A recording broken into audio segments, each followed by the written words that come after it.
Hello, everyone, and welcome to Schmidt List Live. I am so excited you're here. My name is Kurt. I'm the host, founder, and partner at FoundryMakes.com.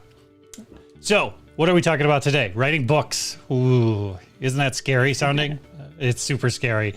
But we've got somebody here who is basically the Sherpa of all Sherpas when it comes to book publishing, book writing, every question you would want to know about how to get through the process, how the machine works, and all those things. We're going to talk about all those subjects today. She's also an accomplished author herself. But before we get started, I do have to mention that we are hiring at Foundry. Yes, you should check it out, foundrymakes.com/careers. Wait, let me do my Vanna. Yeah. Go and check out the work we do there. I think you would be very surprised at how much we've grown in the last few years, and we'd love for you to join us. So, speaking of joining, let's talk to Dara. Dara, how are you today? I'm doing great. Good. It's good to see you. It's super awesome to be with you today. Yeah. Thanks. So, tell me about Wise Ink Publishing. What do you do at Wise Ink? And what was the whole conception there? You were like, boy, I can't wait to help people write books. I know, right? Okay, we talked about this a little bit on the last podcast that I was on, that I am a super book nerd. Used to eat my lunch in the library in high school. I was just always consumed with books. So that's my background, is that I've always been a book girl, and home is wherever there are books. So if you have books at your house, I'm, moving in. I'm hanging out. So yeah, exactly. Yep. So I worked for a small publishing company here in Minneapolis when I became really good friends with my colleague, Amy. And we worked for these two wonderful men, and they were great. One was in his 80s, and he was the founder of that company. And we just were really enjoying ourselves. We had complete freedom to do whatever we wanted to do. So for two bookworms, that was like, we had our dream jobs. Sadly, our owner passed away.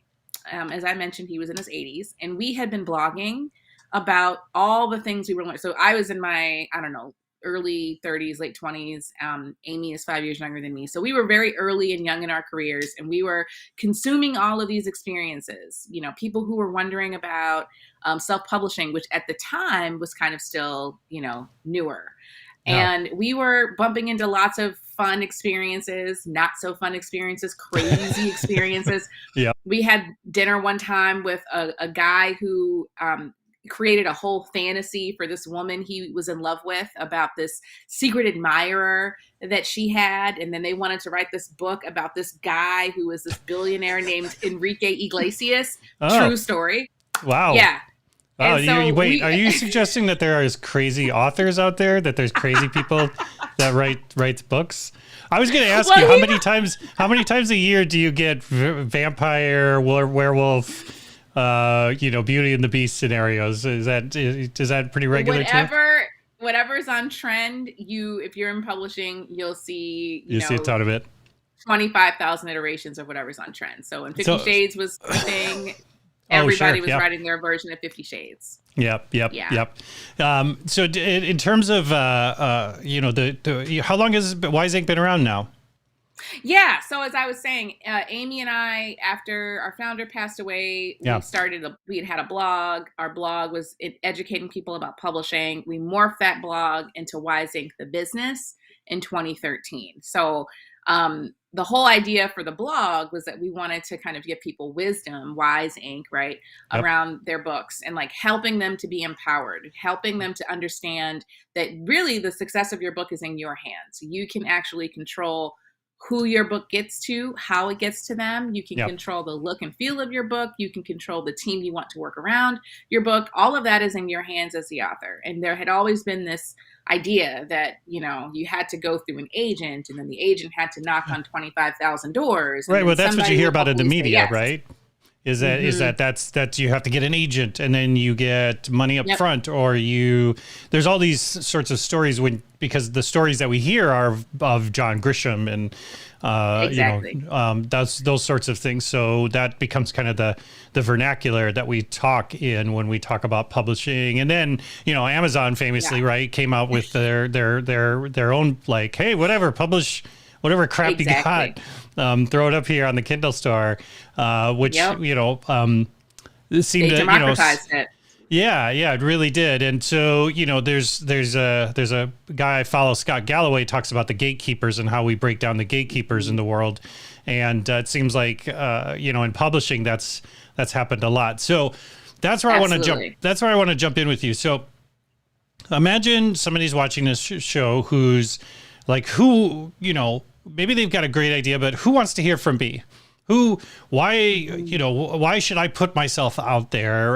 There's so many books out there anyways, Dara, like, why should I add to the pile of junk that's out there? Who wants to hear from me? What do you say to people that maybe you meet or talk to that you're like, that's a great story, but, I'd love to, I'd love the idea, but I'm too afraid to take that next leap. Yeah. So when people, and I would say you're sane and you're self-aware if you're asking that question. You're not a narcissist if you're wondering who will read my book, right? I actually am worried about the person who's like, everyone will read my book. And what I would normally tell you is, if you were out in the world right now and you had a book, would you be selling it?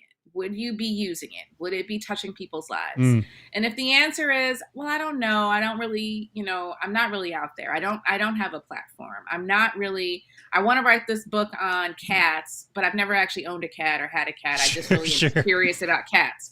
Then I would say, you know what? Why don't you start with a blog? Why don't you start with a YouTube channel? Feel it out a little bit more, and then, then see what is really special for you about that topic and why you really want to contribute to the conversation. And don't spend a lot of time and money on a book first if you're still exploring. But for people who are like, this is my life, this is the work I'm doing, this is where I've spent lots of time and energy, and yes, if I had a book yesterday, I would have already sold 200 yesterday because I'm already talking about this. So then that's when I'd say, okay, so if you're already out there and doing that work and speaking about this topic and you're passionate and you're already there, having a book makes sense. Because if you were already with this book out in the world, you would be giving it to people, selling it to people, having it, present where you are. So that's the difference. If you're curious and exploring, try something else cheaper, lower risk before you start a book. Yeah, because go ahead. And I was just going to say, and if you're solidly in that space and you kind of root it there, then a book is probably a good idea. So to your point, if I see this with I don't know, with Kickstarter, for example, right? You kind of need to do the campaign work before you launch the Kickstarter, right? So to your point, maybe if you're posting to social media, you're sharing things, you've got a blog, a podcast, whatever, some sort of thing where you already are kind of in the mechanics of authorship, I guess, being a creator. Try those things on first, and then from there you could look at, because again, a book, to a lot of people feels like a Mount Everest sort of challenge. Because I can write tweets all day, right? But writing a book, Dara, I mean, she's like, oh, that's so scary.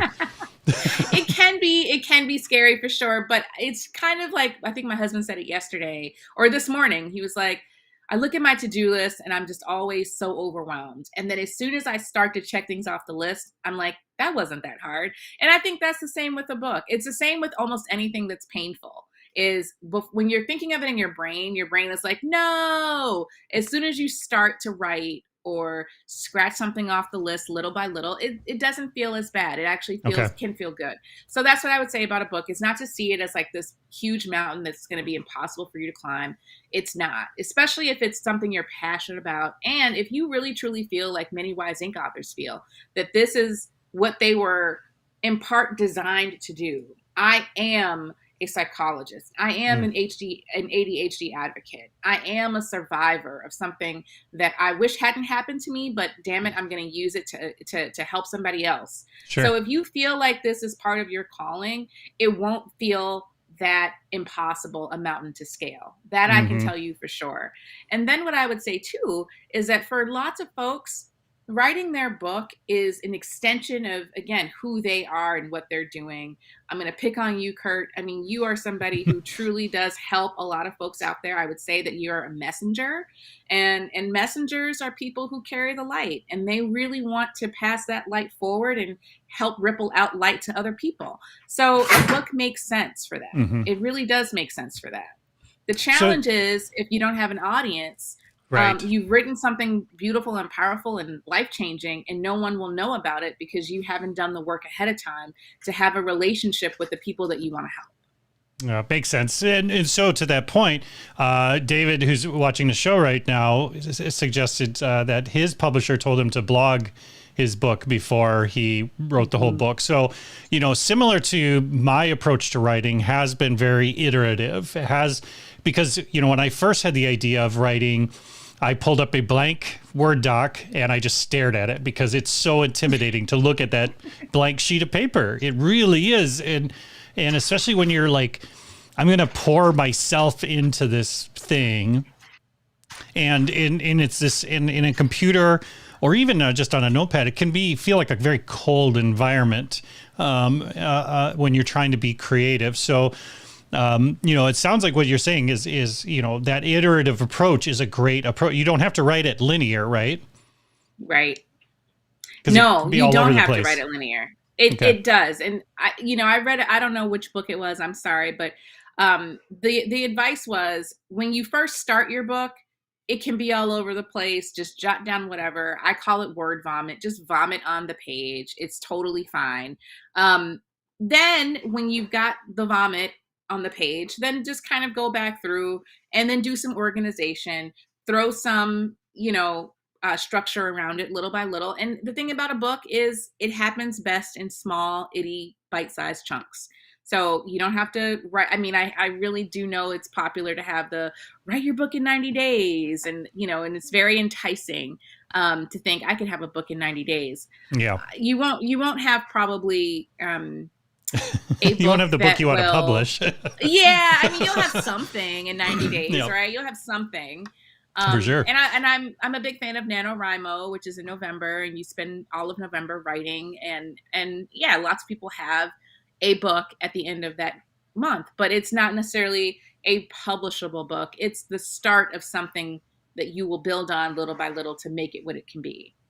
So do you find that the people, because again, it's, I think I'm speaking for myself, but I talk to other people, they always are so concerned about the finished product.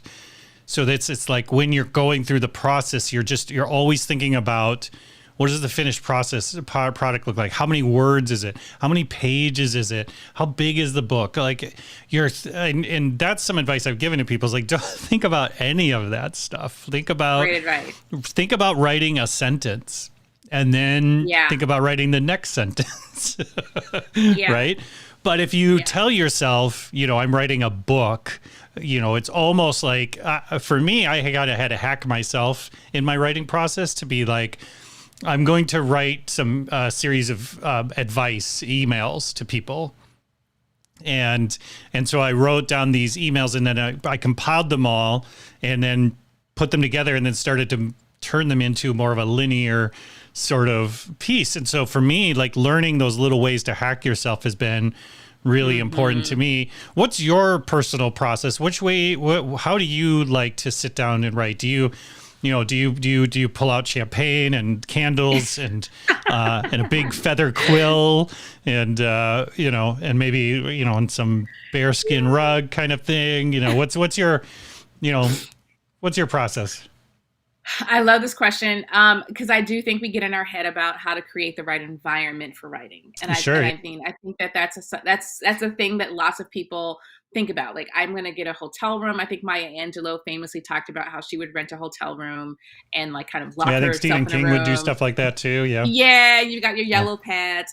I mean, I think that you basically just need to sit down and write the book. Just write the damn book. Just get, I have two kids now. I look for moments when it's me by myself. It might be 5 in the morning. It might be when the kids are asleep. It might be when I've been lucky enough to have an auntie come and take them for some place, take them to the mall or whatever. I sit down and I just write, even if it's just a couple bullet points. And I think that's another tip is Mm, you do not have to have these well constructed, perfectly framed sentences with everything perfect on the first try. A lot of our authors get hung up on um, feeling like it has to be perfect the first time. Drafts right. are drafts for a reason. So, you're going to have an editor, you're going to have a proofreader, you'll probably have multiple rounds of opportunities to get back in there and smooth things out and add more things. You just need to sit down and start somewhere. And it can be any time, any place. Do not wait for the right time. Do not wait for the right place. Do not wait for summer when the kids are out of school and they're going to be at grandma's house. So you're going to wait till then. Yeah. No, do it when you can and get out what comes out. And it will just kind of, and I know this is a horrific statement for many people, especially those of us who have anxiety, and I'm one, but kind of release it. Just let it flow. Yeah.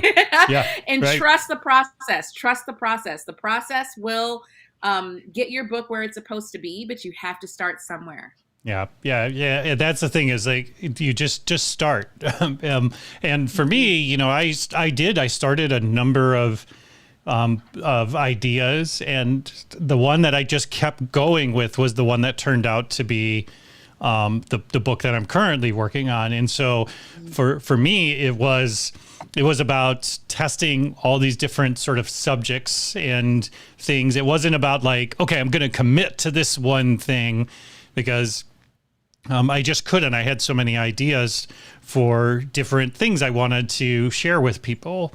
And, it wasn't, to your point, it was a very iterative process, but I just had to start. I just had to, Yeah. Yeah. it's like it's like I tell a lot of people when you've got this message that you want people to hear, the first step is get over yourself.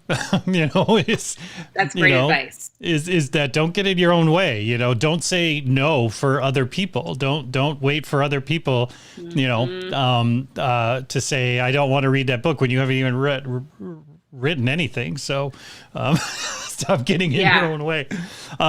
So let's talk about I want to jump around a little bit, but let's talk about the end result, right? So what's the benefits you've seen from a lot of your clients over the years actually writing the book and getting it out, especially the ones that were maybe a bit more trepidatious at first? What's the benefits that you've seen? What are some of the results you've seen from people actually publishing? Ooh, I mean, I could go on and on about this. The cool thing about Wise Ink is that we do attract a certain kind of author, and it's usually the kind of author that wants to have an impact in some positive way. Hmm. And that can mean, for example, working with an advocate, organizer, activist who their book now has opened the door for them to have policy changes happen. We had one author whose book was about screen use for kids, and she was able to get into the legislator and have some Hmm. policy changes happen around screen time with kids. So we've seen that, and we've also seen folks with an incredible life experience, incredible not meaning always positive. Maybe Sure. their a loved one died from addiction, or they lost a baby in infancy, or they had a really horrible situation with a baby that was in the NICU for 60 days. And then Hmm. they've been able to use their book to get things changed that would have helped their situation, where maybe now their book has helped other families, but then they've also been able to impact the ways that practitioners, doctors, mental health facilities interact with families that have had those same challenges. So we've had that. But on a much more personal level, my book I've just finished a children's book series for little Black girls about actual queens who existed. Kurt, you know about this. They and do. It's for so me, great. the cool thing about it for me is that my daughter, for example, yesterday picked out a book, and I said, "What did you pick out?" And she was like, "It's a surprise, mommy." And I went in her room, and there was my book laying on her bed, and she was like, "I want to read about Amina." Now, she's heard me read the story a million times, right? But I could not have imagined that my 4, almost 5-year-old would reach for my book at night and say, "Mommy, can we read this together?" And there's just so much benefit in that for me, because there is not another book like my book on the market. It is the kind of book I would buy for my daughter had it existed. And the fact that it is a book that she wants to read, and it's a book that's in her preschool classroom, and it's a book that I get to say I created because there was a deficit of this kind of book in the market. It opens up the opportunity for me to have this discussion again and again and again. And I think that will ripple out to help more representation happen in the industry. So, I could go on and on and on and on and on. But I think for most of my authors, the benefit is they get to help in some small way change the world. And I know that is trite. And we hear that phrase a lot, changing the world. But I do believe that books truly do change the world. It can open up and expand a person's perception and perspective. And I think that many of our authors see that happen in small ways and in huge ways. And you're going to see it too, Kurt. Yeah, well, then that's the thing is that that's exactly kind of the thing that struck me is be the change, for lack of a cheesy term. But if you're screaming into the void about these opportunities that you feel that you're seeing and other people aren't seeing, a great way to add credibility to your perspective is to publish a book. Again, a book has a presence about it, right? And so, especially in today's world where, you see that influence is kind of taking over accreditation in a lot of ways, right? So you see where people with more followers are getting more attention than people with PhDs. Right. And I'm not saying, and we could go on and on about, certain aspects of that. But it is the world. So but putting a book out there is much makes a much broader statement than a tweet or an Instagram story or something you post on Facebook. It's definitely putting your ideas in cement in some ways and saying, I truly believe in this and I want people to respect that and understand that. Do you feel that? Do you feel there's just too many books? Is there too many books being written? That's such a good question. I don't think so. I mean, here's what I'll say. Because I've heard this. The only reason I bring it up there is because I've heard people say, like, why add my stuff to the pile of. There's tons of books out there about this already, but they're all bad. And I'm like, well, why don't you write the good one then? Here's what I'll say. I think that people have short memories, right? And I think that a metaphor that really works is think about how many iterations in just your lifetime, Kurt, and you're only slightly older than me. Think about how many iterations of right. I mean, come on, people, look at the. No. We're the same. We're both Gen X, so yeah. She looks like she's about 20 years old. Come on. All right, Kurt, how many versions of Superman, Spider-Man, Batman have you seen in your lifetime? Oh, so many. I couldn't even count them all. Right. And then I don't know about for you, but for me, whenever I saw like the last Spider-Man version, like my favorite version was with the little guy with the baby face whose name is going to escape me. Jake Gyllenhaal. no, not him. My husband was like, Jake Tobey Gyllenhaal. Nope, Maguire? not him. Tobey Maguire. When I Yeah. saw the Tobey Maguire Spider-Man, I was like, oh, this is the last version of Spider-Man we'll ever see because he was so great. I just really loved it. And then, this last 5 whatever years, we see this new Spider-Man. I'm like, why is there another? So my point is that it's because people have short memories, and we're always creating a newer version of an old idea. And that's always been here, and it always will be here. And so, yes, you will have somebody who will say, in 2007, there was that bestseller about this very same topic. Yeah. I guarantee you that right now, as Brene Brown is the diva of all things vulnerability, there will be another iteration of that in 10 years. And we'll Sure. say, but wait, Daring Greatly, that was the book about vulnerability. Well, Yeah. nope. There will be another take on it from another person who looks different, who speaks differently, who has a different experience around it. And I think that is actually the point. I think that is the point of creativity, actually. I think the point of creativity is that none of it is new and none of it is old. And that's just kind of how it works. So there are not enough books. I hope that we always keep creating books, and I hope that we keep rereading the books that were great, and we also continue to invite newer ideas in the space about the same things that we've already read about. Yep. Makes sense. So let's talk about once maybe I've already started, I've got kind of an idea. I'm doing all the advice that Dara's giving me here on where things are going. What should I do when I'm looking for the publishing side of things? I know this could be a very deep conversation, but there's self-publishing, there's going out and, to your point, like trying to get an agent and submitting manuscripts, and it seems like there's even though like I could go to the Kindle Publishing Network and publish a book tomorrow, it seems like there's a million other ways to do it. Is there what's your advice? I mean, everybody here should, that's listening to this should go to Wise Inc. Obviously, should be the final answer. But what are those options to folks out there? What's realistic, especially when it's your first book? And what should you be weighing pros and cons? What pros and cons should you be weighing?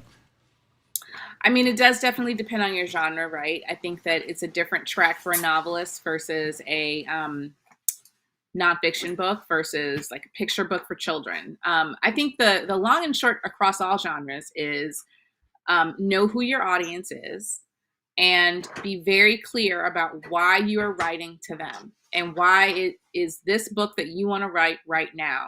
Even if it's something that has to do more with, well, I need it for my own career. I want to be a speaker. Having a book will really help that off the ground. Then just be very clear about that. Yep. Be clear that I'm writing this book because I'm an organizer activist, and this book is going to help me get into doors where I want to talk to decision makers. Just be very clear about the why. Mm-hmm. I'm already talking about this a lot. People keep asking me, how they can follow up with me. I don't want to meet with 20,000 people to talk about this one-on-one. So I'm writing a book. Just be very clear. So that's step one. Number two, if you want to have an agent, go the traditional route, get into Simon & Schuster, have a New York publisher, that's great. I'm not slamming that at all. Just know that process is likely to be a 2 to 5 year process. Mm-hmm. To find the right agent, you're going to get rejections. That's just part of how it works, unless you have a huge platform and you are getting people knocking on your door.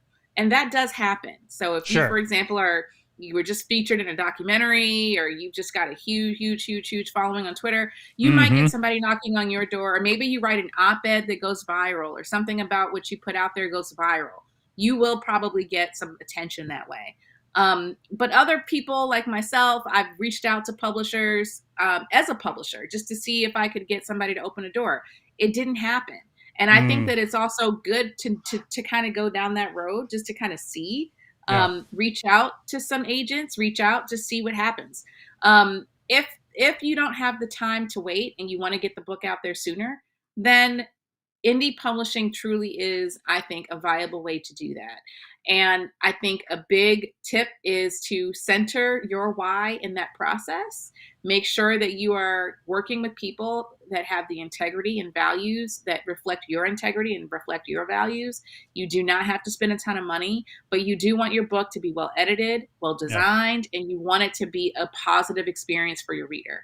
Hmm. So just keep that front of mind and you will be a-okay. Yeah. Well, and you want it to be a positive experience for yourself as a creator, because if it's this terrible experience, people always talk about the J.K. Rowling, like she was turned down a million times, and all these things before she, that has to wear on you to be like, yeah, my stuff isn't good. Like the world is telling me, no, the world is telling me not to publish Harry Potter, so, you want you want to go into, if the experience isn't feeling good, you should probably reconsider the route you chose, right? You should probably back up and, and take another look, right? But you have to believe in it too. And I know Yeah. that self-doubt is such a part of the journey. I mean, Yeah. there isn't an author that doesn't feel that. And at Wise Inc., we always kind of chuckle because usually toward the end of an author's experience and they're about to like go live, their book is at the printer, is when we start to see authors, really have this panic, and it manifests in different ways. Some people, turn that out and they flip it into something light and beautiful and everything is great. Some authors truly do have like a crisis of stop the presses. And what I would just say is, self-doubt is just part of it, right? Like it just is part of it. And you have to lean into that. Again, you are not a narcissist. You're self-aware. You know that there are lots of books on the market and you just really want your book to be good. And there's nothing wrong with that, but you have to believe in it. You have to believe that this book was created for a reason. Yeah. You have to stand behind it. There are lots of people who have created things that you have not found beneficial to you, but it was beneficial to someone. And those people believe in their book. They believe in their movie. They believe in their record. You have to be as believing in your thing as somebody else is in their thing that carried them to whatever that success looked like for them. That's great advice. I love it. Yeah, honestly, I just want to publish a book just so I can say stop the presses at some point, just so I can yell that. Because that's a bucket list thing for me. Is to Kurt, if you do that, I'm showing up on your door. Okay, that's fine. That's fair. That's fair. That's totally fair. What about you? You were talking about one thing I want to go back to just real quick is that the environment and those types of things, do you find that thanks to the pandemic, I've seen, it feels like there's been an increase in people writing books because of the pandemic. Have you seen that? Has business been growing during this time? We have had a great 2 years. Yeah. Professionally. I mean, like with everybody, we're all walking around with that, like, pandemic, when is it over? Is it over? Is it real? So yeah, we're like all personally working from home, as I'm sure the Foundry Makes folks are. And it hasn't always felt great to not be among each other, working together, because we really love working together as a staff. We love talking about covers together and getting ideas for how to help authors. But business has been good, and authors are writing. I mean, people are home. And I think that when it occurred that we couldn't go to concerts, we couldn't, go to restaurants, we haven't been able to be traveling as much. Right. A lot of the things that compete for our time for creativity went away. So you had your job, of course, and you had your family, but the leisure time that you had that maybe went to things that you went outside the house to do, that went away. And so people cleared the way for their book. And then for their second book, I've been actually getting lots of people saying, I want to do the second edition, or I want to do the sequel for my book. Oh, sure.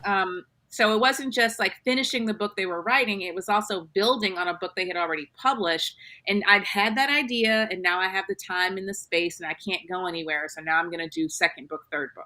Yeah, no, that makes sense. That's a really good point you just brought up, is the second edition, third edition sort of thing, is because a lot of people look at a book and it's nervous because it's of this permanence to it. Yeah. And that can be scary, is that, but I'm going to be a different person in a few years. What's your advice for people like in that setting? I think revised editions, expanded editions, second, third editions are great, especially with books that touch on things that do evolve, like Mm, tech. You know, we have a lot of people that have done communications books with us. We know that sure. the ways that we communicated 5 years ago even have changed. You know, now we have Slack and Instant Messenger, and we Right. even work together over text. So there are lots of things that evolve and change. I had a book called Social Media Secrets for Authors, and that was back when um, we were using social media that people don't use now. You know, so yeah, Hmm. I think that building on things is great, and again, that is also where blogging might be helpful to decide through blogging, is this something that I really want to still be talking about and writing about 10 years from now? No, it makes sense. It totally makes sense. Yeah. Speaking of your stuff, I wanted to show this awesome book on the ultimate guide to book marketing that people should check out. Now, the reason why I suggest this to folks is not because you should write a book and then read this, but like reading through this before I finished my book was really exciting to think about and visualize sort of the next state of what the book would be in is once it's published and once it's out there. So I like that idea of looking at what's that world going to be like now that the book exists, now that it's here, and kind of visualizing some of that also has Yeah. helped me personally be a little bit more okay with continuing through the process, not knowing like, oh, I'm writing directions to nowhere. I don't even know where this ends up, but having an understanding of where that ends, I definitely strongly suggest that for people that are listening to look at what does that next state look like once Yeah. what does it look like for you once the book is published, and what sort of place are you in there? Because to your point, let's say I do have an audience. I do have people that follow me in places or come and see me speak at events or sign up for my classes. And now I've got this book. Now what do I do with it? Right. I just got boxes, stack it up, Yeah. holding the doors open, I don't know, I've holding up got my books in kitchen my table. garage. Yeah, right. Oh, I can imagine your garage is exceptional Yeah. Yeah. in I terms of mean, you its. will. Yeah, yeah. You Do will. But you yes, do you do what need to think about it. you do? Yeah, that's a. And what do you tell people? Do you tell them? This is what the world should be like. I mean, obviously, you've got this great handbook, which I love because it's tactical. It's not just this sort of. It's almost like a book with some tests in it, right? Like think about this Yeah. and write it down. What do you say to people when it comes to that? What should they expect? Should they expect to be on the New York Times bestseller the minute they publish their book, or what should they expect? I mean, the reason that we wrote Buzz is because we wanted to have authors think through, again, Wise Ink. We want you to think it through. Mm-hmm. And yes, you can expect success, but what we want you to think about is, what does success look like for you, and why does it look like that? So for lots of people, exactly, I want to be on the New York Times bestseller. I want to be famous. Mm, Why do you want to be famous? Why does the New York Times bestsellers list matter I to don't want you? to be famous. I mean, a lot of people, I mean, this is the age of the influencer, right? Sure. We want to influence as many people as we can, and Yep. we want attention. Well, why Yeah. do you want the attention? If it's for your own ego, then you're going to be very disappointed by your Right. results. Yeah, it's not going to fill Is what that I hole mean. you have. No, and I try to be very transparent about that. So we wrote Buzz because we wanted people to have a tool to think it through. What does it look like for you? Does it look like having, corporate sponsors buy your book in bulk, like one of our authors, Zaylor Stout, has done with his Our Gay History in 50 States? He's worked with corporations in different states to have them buy his book in bulk for that state, because his book is a history reference about gay history. So that to me is a successful he is a success story. He has been very successful at spreading his book across the country in a doable way, partnering with people to help him do it, because what he wants is for his book to be a listed reference for gay history. So Hmm. just be very clear again about your why. I mean, you've heard me say that a lot in this show. Be Yep. clear about your why, and think it through. What does success look like for you? For Buzz, success looked like having it be a resource for authors to hold up in their podcast to say that they read it. That's right. So check success, and so for very many people, success is all sorts of things. And I'm not saying that you will land exactly where you want. Again, this might sound like an anxiety inducing statement, but trust that the doors that need to be open will open for you, and that your book Yeah. will land where it's supposed to. It almost always does if an author is willing to get themselves out there and to talk about it and push it and be present. I will say that for my picture book, Kickstarter was instrumental for me. It Yeah. helped me, as you alluded to earlier, lay the groundwork ahead of time. I had to create a video. I had to create rewards. I had to have my pitch good. I had to have Yep. the content about it, the script. Everything was really instrumental in helping that book be fleshed out and thought through. So now, having just had a baby, and my marketing is not really looking great. um, the crowdfunding campaign really did a lot of advanced work for me, so that I actually feel like, even though I'm not out there pushing it as hard, because of the Kickstarter and all of that support, I've been very successful in having it get out there, even without my Yeah. um, hiring a publicist and, Yep. pushing it. Yeah. Right. Well, you did that groundwork ahead of time, right? You let people Mhm. know it's coming, and Yeah. it's fantastic. I'm super proud of you. I mean, Oh, thanks, it's Kurt. amazing. It's amazing what you've built and what you've accomplished, and you should be incredibly proud, because it's so inspirational to me personally, and I know to people watching and listening to this are also going to find it very inspirational, because Oh, I appreciate that. again, the thing is with the work that you've done, it's really about guiding people towards what that end state is and what that end vision is, right? And I think that's incredibly helpful and incredibly important, because people have to remember, like, a lot of times your book isn't going to be added to the Library of Congress and have people with white gloves, sort of, placing it in Mylar, and like, just take it easy, like, write a Well, write a book, get content, your right? ideas out, right? And it's okay. But personally, my experience with WiseEgg has been fantastic, and you want somebody to feel like they're guiding you through this process, because it can be a little nerve-wracking to put so much effort into this large amount of work, and then just to, like, the idea of just sending it off to Kindle publishing just sounds terrible. Like, it just sounds terrible. Well, it Like, depends why did I on your put this much why. effort into something to kind of just ship it off to Amazon? Yeah, I mean, I think that back in the day, there was a statistic that said that like 99% of self-published books only sold like 99 copies. And Hmm. I think that that is kind of like when you work with the online spaces and you just kind of send them your manuscript and it's available, but you don't have hard copies and you don't necessarily have the Right. right distribution up, set up behind it.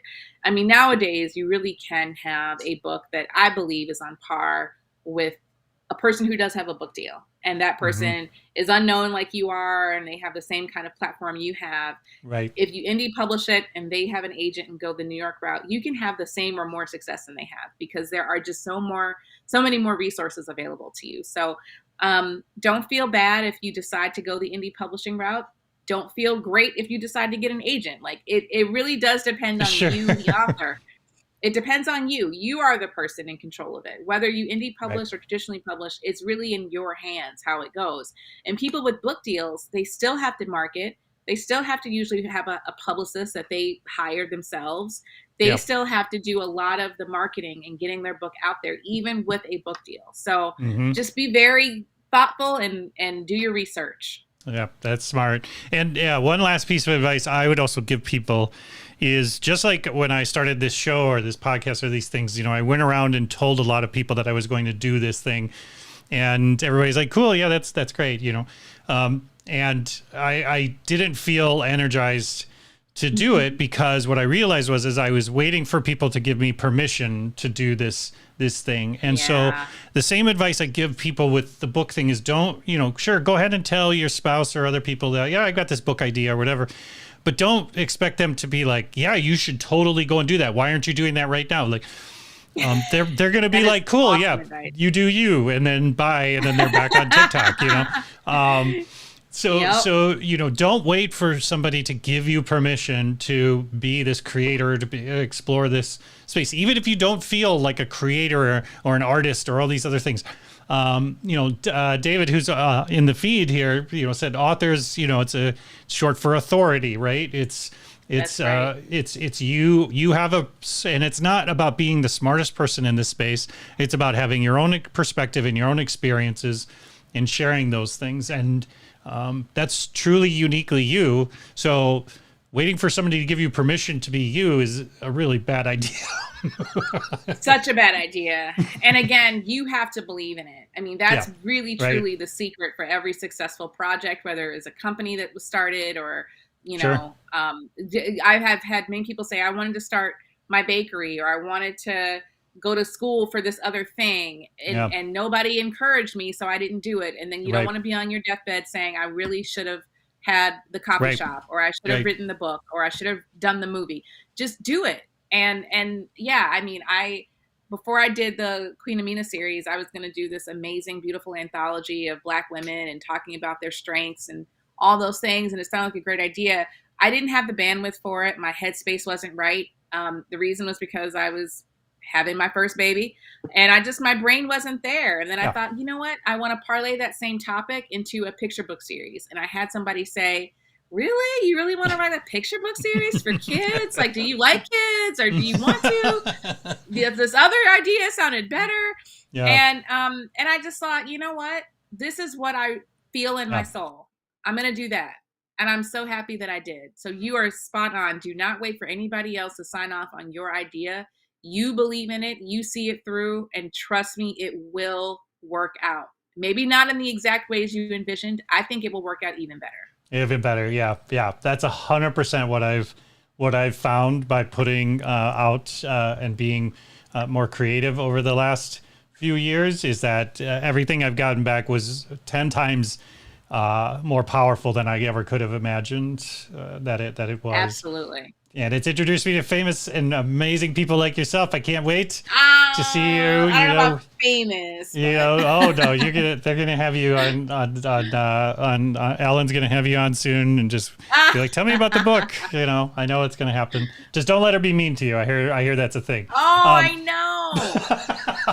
I was so sad to hear about Ellen. I know. It's just too bad. Okay, so if I want to know more about Wise Ink and the work you do there, if I want to get in touch with you to find out what the process is like, how things work, where do I go? Where do I find more info? Wiseink.com. And we have a really cool way that you can just click a button on our website, and you'll get a prompt for some questions that ask you about your idea. You do not have to have a finished manuscript. You can be at the idea stage, or you can have a finished manuscript, or you can have a published book that you want to redo.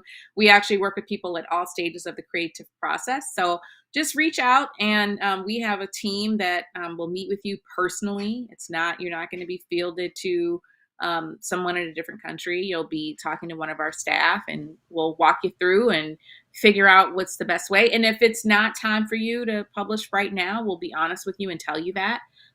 More than likely, though, we'll give you lots of options. And sometimes that option is not with Wise Ink. Sometimes we'll say, sure, we do have a friend who's an agent. This seems like a book they might like. So, I mean, for me, it's about just helping people find the right place to be.